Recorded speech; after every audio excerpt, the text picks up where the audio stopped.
أعوذ بالله من الشيطان الرجيم. بسم الله الرحمن الرحيم. قل أوحي إلي أنه استمع نفر من الجن فقالوا إنا سمعنا قرآنا عجبا يهدي إلى الرشد فآمنا به ولن نشرك بربنا أحدا وأنه تعالى جد ربنا ما اتخذ صاحبة ولا ولدا وأنه كان يقول سفيهنا على الله شططا وأنا ظننا أن لن تقول الإنس والجن على الله كذبا وأنه كان رجال من الإنس يعوذون برجال من الجن فزادوهم رهقا وأنهم ظنوا كما ظننتم أن لن يبعث الله أحدا وأنا لمسنا السماء فوجدناها ملئت حرسا شديدا وشهبا وأنا كنا نقعد منها مقاعد للسمع فمن يستمع الآن يجد له شهابا رصدا وأنا لا ندري أشر أريد بمن في الأرض أم أراد بهم ربهم رشدا وأنا منا الصالحون ومنا دون ذلك كنا طرائق قددا وأنا ظننا أن لن نعجز الله في الأرض ولن نعجزه هربا وأنا لما سمعنا الهدى آمنا به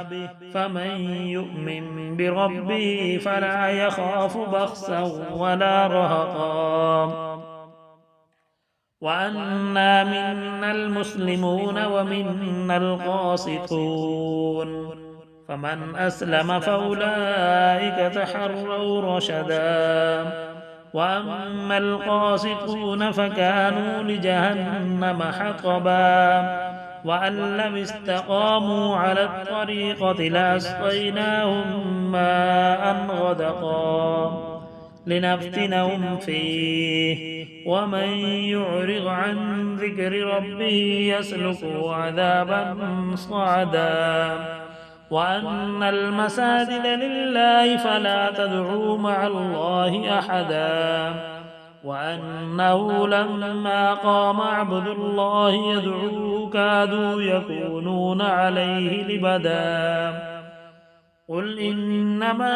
أدعو ربي ولا أشرك به أحدا قل إني لا أملك لكم ضرا ولا رشدا قل إني لن يجيرني من الله أحد ولن أجد من دونه ملتحدا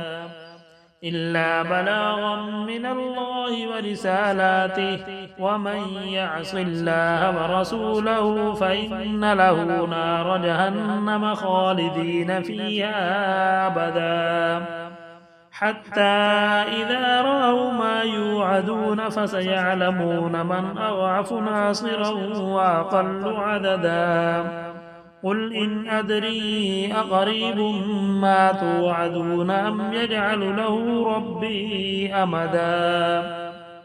عالم الغيب فلا يظهر على غيبه أحدا